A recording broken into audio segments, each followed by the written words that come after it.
पहले विपक्ष उसको कहता था कि चुनाव, तो ऐसी बात नहीं है।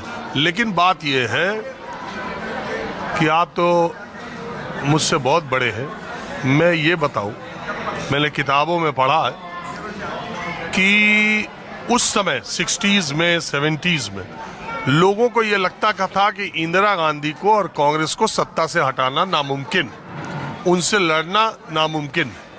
तो उन दिनों जेपी आंदोलन से पहले तभी सब इकट्ठा भी हुए थे, कम्युनिस्ट और बीजेपी सब एक साथ हो गए थे, बीजेपी तो विलय ही कर गई। तो उस समय नेता लोग चुनाव प्रचार के दौरान ये नारा लिखते थे कि मजबूत विपक्ष के लिए हमें वोट दीजिए।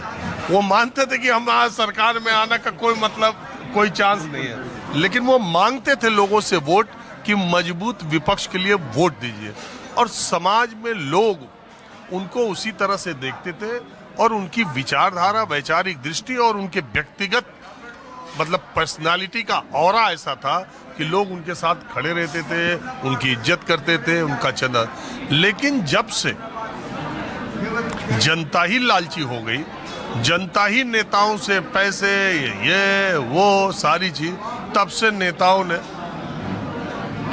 धन बल का इस्तेमाल कर जनबल हासिल करना शुरू कर दिया। आप ऐसा मानते हैं मेरी बात को? क्योंकि जनता पे भी तो कोई फर्क नहीं पड़ रहा, कोई पार्टी इधर से उधर चला जाए, नेता उधर से उधर चला जाए। इसमें बहुत सारे फैक्टर्स हैं जो मतलब जब हम डिस्कस करेंगे तो आस्ता आस्ता लोगों को समझ में आएंगे।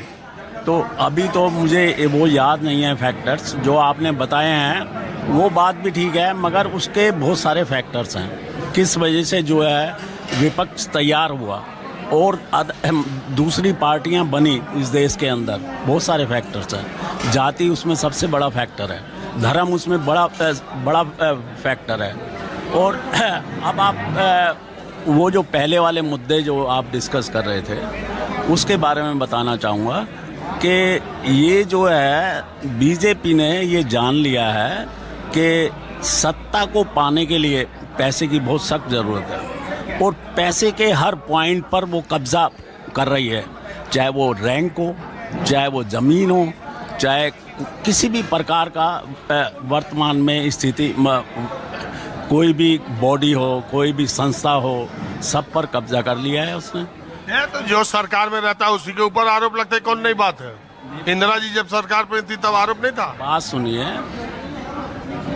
सत्ता को पाने के लिए पैसे की बहुत सख्त ज़रूरत है और हर वो पैसे का पॉइंट जो है इन्होंने कब्जा लिया है।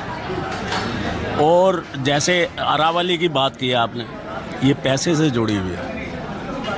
पैसा इतना इकट्ठा कर लिया है इन्होंने कि दूसरी पार्टी सत्ता में आ ही नहीं सकती, इतना पैसा इकट्ठा कर लिया है। और सन 1614 में या 1416 में 2646 में इंग्लैंड में सबसे पहले डेमोक्रेटिक सरकार बनी थी और उसका प्रधानमंत्री जो था सर रॉबर्ट वालपोल था।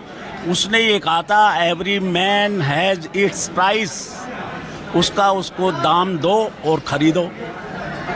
ये जो बेसिक जो ह्यूमन सेंसिटिवनेस है ये इन्होंने पकड़ रखी है। जनता को इतना बेवकूफ़ बना दिया है और जनता को इतना मतलब दबा दिया है। तो मैं आपकी बात को कैसे मानूं?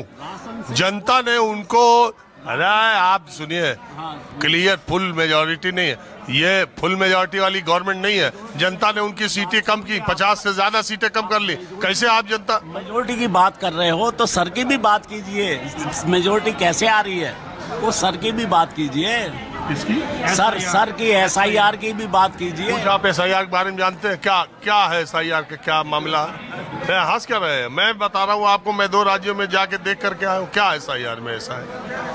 देखिए, चुनाव आयोग की आप ही के चैनल पे मैंने 25 रीजन्स की लिस्ट दी थी आपको और उनमें से सारे वो मैंने बहुत पहले दी थी और वो सारे हैं। कॉपी होम में तो हर आता का आदमी मिल जाए। देखिए यहाँ हमारा कार्यक्रम देखने वाले भी आप लोग का चेहरा पहचानते हैं, ऐसी बात नहीं है। लेकिन चूंकि राजनीतिक मसलों पर सड़क पर चलता आदमी इन चीजों को नहीं बोल सकता, इसलिए मैं आता हूँ आप लोग चर्चा करने। आओ बैठो भैया, आओ बैठो। कहाँ से आ रहे हो?